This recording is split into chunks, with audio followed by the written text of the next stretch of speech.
I'm starting to make some headway with my Comic-Con preparation, but there is still so much to do.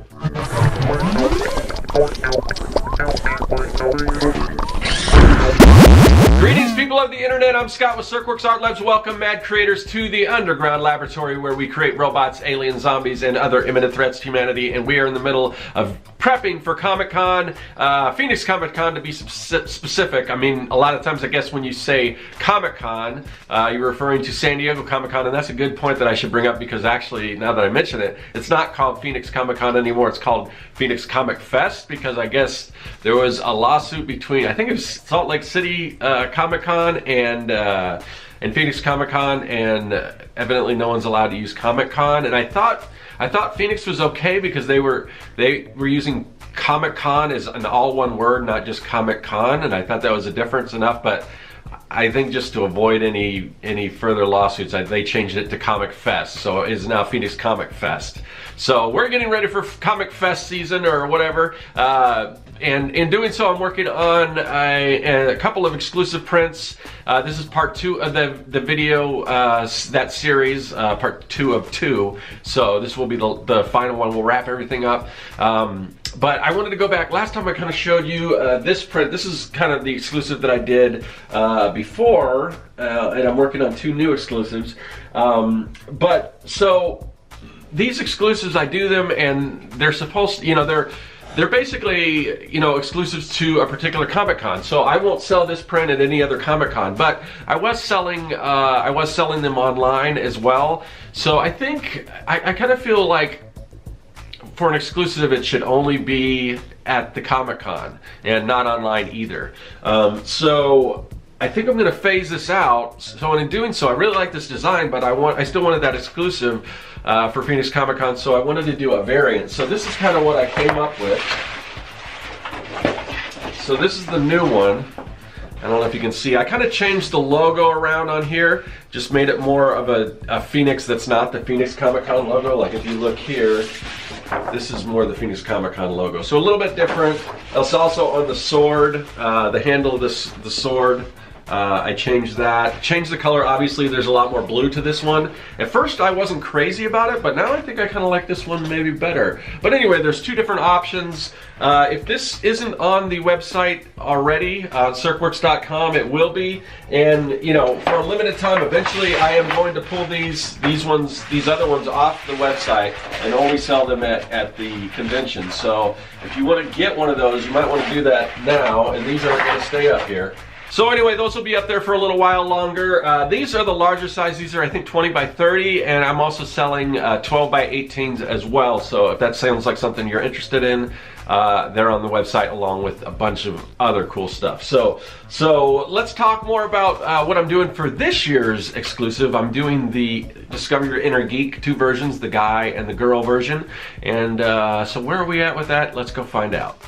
Okay, so picking up where we left off on part 1, we've got our character. He's designed, all the line work is done. He's flatted, meaning all the flat colors are in place. Now what we want to do is we want to kind of go and do sort of that cell style shading like you would see in certain cell animated features. That's sort of the style I'm going for. So in order to do that, I kind of just use, I'm in Illustrator right now. I'll use my eyedropper tool. I'll pick whatever the base color is, that flat color, and then I will just just kind of go into the color picker, slide it to find a little darker version for the shadows and then a lighter version for the highlights, and then I'll do that with each color. And as you can see, I'm going in first. I want to make sure I know where my light source, so in this case my light source is kind of coming from the upper left and kind of shining down, and then although now that I look at it, maybe it's coming, actually it looks like maybe it's coming more from straight above now that I'm looking at some of the shadows I'm dropping here. It's more of a cartoon, so it's, I can be a little fast and loose with that. But I am using, and I talked about this before, but a sort of a fairly new tool, the blob tool, which I just love. One of my listeners had suggested it to me a while back. I didn't even know about it. They saw the way I was doing it before, and they said, well, why don't you use the blob tool? And then so I kind of did some research. Well, what is this blob tool? And it's a pretty awesome tool. So mostly my old version, after, I don't even know if I flatted everything in Illustrator. I may have done that in Photoshop, but I know at least after I flatted things, I would bring it into Photoshop and do all the shading. But the blob tool, it's kind of a little self-correcting, so it tightens things up a little bit. It's a lot smoother. And basically what it does, it's like the brush tool in Illustrator, or it's called a blob brush, I guess, not just the blob tool. So it's part of the brush. It's under, I think it's under the, if you go to your brushes on the drop down list, you'll get the blob tool, which kind of, let me see if I can find out here what it looks like. I'm trying to click on, my thing is going slow. I don't know, it's under there, you'll see. But anyway, so what it does, it's different from the blob or the brush tool in that when you draw a line in the brush tool, once you lift off that line and you draw another line, they're two separate lines. So what ends up happening is you'll have so many different strokes and everything, and it makes a pretty huge file size. But with the blob tool, once you put down that first stroke, if you go over it with the same color, it just merges everything. So when you're done, you can make a bunch of different lines, but when you're done, it's just all one shape, and that's a smaller file size, and it's just a little easier to handle. But I like it just because it's just so smooth and self-correcting, and of course it has the pressure sensitivity. You can get, unlike in Photoshop, it's kind of, to me, it's really hard to kind of control your brush as far as tapering the lines off and getting sort of that look. So anyway, so that's what I'm doing here. I'm just filling in, doing all the cell shading and everything. So I wanted to, one of the things I was going to talk about on the last episode, and then I didn't get a chance to, is just some of the things that I'm planning on doing going to Phoenix Comic Con. Now the difference this time is they actually invited me as a guest, so they offered me a free table, which is pretty cool. I had already purchased a table, so I was like, well, I kind of wanted 2 tables, so is it all right if you don't reimburse me for the table I just got and just give me another one? So I have 2 tables, and they said, yeah, cool, and we'll give you an end cap. So I've got a really nice size area when you put those 2 tables together, plus the kind of the corner that I can use some of that space too. So it's almost as big as, I have almost as much space as I would at a booth. And I don't know exactly where they're positioning me. I guess all the people that have been invited are sort of in a particular space. Now I don't know if that's towards, sometimes it's kind of weird because sometimes they put people towards the end of the artist alley. Actually I think I'm in a little more when I looked at the map, but it should be pretty cool as long as I'm not back over by where I don't think they do the autographs like the celebrities down in the hall anymore. I think it's at a different level, which is good because that always creates these big lines, and those people aren't there for comics, they're kind of there for autographs and things like that, or so I prefer that they kind of move that in a different direction. So anyway, so it is cool. It's really cool that they invited me and that I get a chance to do these exclusives that I'm working on right now.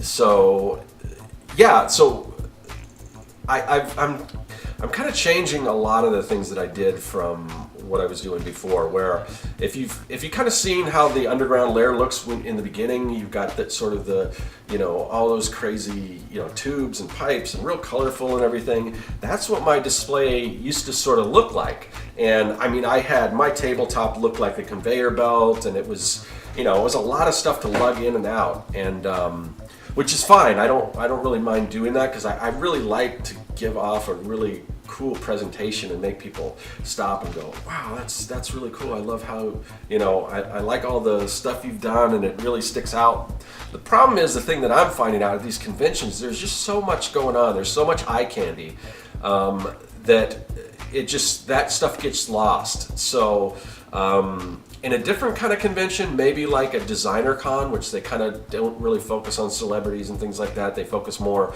on the art and individualism and things like that. And that's a show I really want to do. I really should try that out. But with that, I think something like my old setup would probably work a little better. Granted, that's an out-of-state show. That's in California, so I would have to lug all this stuff around. But anyway, so what I'm doing this time is I'm just going to do mostly just black tablecloths, black everything, black backdrop, and have just the artwork kind of be the focus. And it's kind of an experiment. I'm going to see what, how people react to that. Are they, is it going to actually allow people to focus more on the artwork? I don't know. I mean, I could be a big mistake, but sometimes you have to try different things out. But anyway, I'll get back to that story in a minute, but because we're moving on to something different. What I'm doing right now is color holds. And I have switched over to Photoshop. Now I've tried to figure out how to do this in Illustrator because I would like all the line work and everything to be done in Illustrator, like completely if I can. But I've tried this a few times. There's a way to select lines in Illustrator and draw in, and there's a command called draw inside, and then you can go in and change that color. But it's like, once I do that, anything I click on just changes all the lines, not just the ones I want, but all the lines to a certain color. So it's hard for me to explain, but just take my word for it. It's easier, at least right now, unless I find another way, to bring my line work into Photoshop. And then once you're in Photoshop, you can, on the kind of the layer tab, there's a little, what is that command? Let me see if I can find it here. So there's so many things I'm looking for. So yeah, it's the layer lock. So there's a right up at the top of the layers palette in Photoshop. There's a little. It looks like the Purina dog chow logo. It's just a little checkerboard, and you click on that, and that will allow you to draw on anything that's in a particular layer and nothing that isn't. So it kind of combines it to that layer. So that's kind of what I'm doing here. I'm just going in and again, I'll go and pick whatever the inside color is, and I'll get a darker color. Really darker this time. I go because I want that. I still want the lines to be bold, so I want them really dark, but just a little hint of that color in it, and you can kind of see I'm going through. And this is, again, I mean, with comic book stuff, a lot of people just keep their lines all black unless they're using a special effect, like usually like a sort of like a plasma blast or something like that they may do, or like if you were going to do one with a lightsaber, maybe the outline, you would do a color hold on that. But for the most part, with comic book art, you want to keep it black and white. But with this, I kind of want more of an animated style, so you can kind of see I'm going in and filling all those lines and making sure there's just a darker color there. And I'll continue to do that until I finish this character up, and then after that I'll start putting all together, adding the graphic design and everything like that, and we'll see that in a little bit. But yeah, again, back to sort of my plan. I'm doing a lot of things differently. One of the other things is I'm trying to simplify everything as much as possible. Now, before I had these products, because I do like to, if people are interested, I like to explain kind of the idea behind the product, because people do want to know, hey, what inspired you to create this, or what's the story behind this particular print or whatever.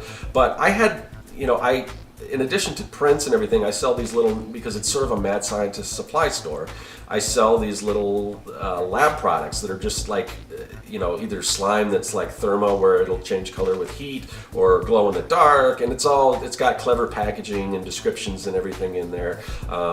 But I've got these brains that grow and all this stuff. But a lot of these, I sold them in sets with these little prints and everything, and people would pick up the little slime and they're like, oh, this is kind of cool. And then I'd explain that it comes with the print, and sometimes they didn't even care about the print, which of course hurt my feelings a little bit. But I try to tie all that stuff in. But anytime you have to explain what something is, again, there's just so much stuff at these Comic-Cons that it gets really confusing for people. So back to that story in a minute. So now we're back in Illustrator again, and I am taking all the pieces to the artwork, and we're starting to do the design. Now, I've already wrote out all the descriptions and everything. I've kind of figured out my typeface. I've created like the logo and everything. So now it's kind of just futzing it around and kind of moving things around to where I like it.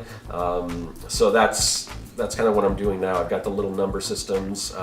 Picked blue so it would kind of pop out, and I didn't know if I wanted those to be right justified or left justified, or so again, it's just playing around. And if you guys are, some people are, you know, more illustrators than graphic designers. I've kind of got a background doing both. I don't know. I mean, I don't know if I'm great at either one, but I think one of the benefits to at least for my career is that I've been able to do a little bit of both. So anyway, but that's something, it's a little more design. I don't know how many people that watch this channel are more just interested in the design rather than the illustration. I know a lot of people that follow me are probably illustrators or comic book creators, but if you are into graphic design, that's kind of what I'm doing now. And I would recommend any person illustrator kind of learn the elements of good design and how to do layouts and things like that. So. But anyway, so again, we're moving back and forth, back to sort of the story of making things a little less complicated. I'm trying to, you know, especially even with the prices and everything, because again, there's just so much stuff for people to take in that if you make a sign that says exactly, this is what this is what this costs, you're still going to be having people ask what it costs. And then, you know, for a while I was like, come on, man, it says right here. I mean, pay attention. But being on the other side of the table and walking around, I've asked those same questions, and they said, "Oh, I'll say something that's clearly there's a sign right there that says." But again, there's just so much stuff. You just can't expect people to pay attention to all those signs. So I'm gonna make everything as clear as possible and just not confusing and everything. And if in talking to somebody they do want to know a little more about what something is, then I can go into it. But just coming right off the bat with, oh, this print comes with this little lab product, and it comes in a gift box, and this and that and this and that. It's just way too much. So the idea now is just for me to simplify everything, and I'm really curious to see how it works. So when I start posting, now that I'm finishing these up, I'm going to start kind of laying out my booth and kind of figuring out exactly how I want to present everything. But I'm really going to pay close attention to what's going to be really easy for people to understand, and just again focus on the artwork. The other thing that I'm going to do that I had never done before, which a lot of people don't do when they're selling an artist alley, is so I recently did an art show, and because of that, you don't just put prints on the wall or like a wall of prints like you would at a comic convention. You want it to look nice, so you frame everything. So when in doing so, I had to go out and I bought all these frames for my prints, and so now I've got all these frames, and unless I start putting them up in my house, which I don't really put my own artwork in my house. I mean, I guess I could take them out and put other people's prints, but I don't have a lot of that stuff, and I don't have a lot of room in my house to put stuff. So I'm like, well, I've got all these frames, so maybe I should present them in frames. And in my mind, I think that will help class them up a little bit.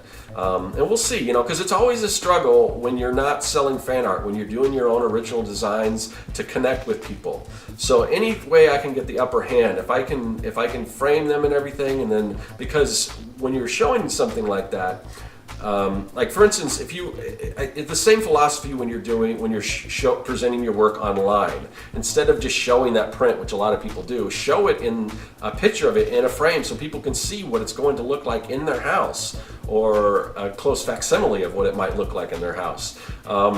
So I think that's the same principle that I'm going to try to do at the comic conventions. If they can see it framed, they're like, oh man, that looks really nice framed. That would look really nice in my house.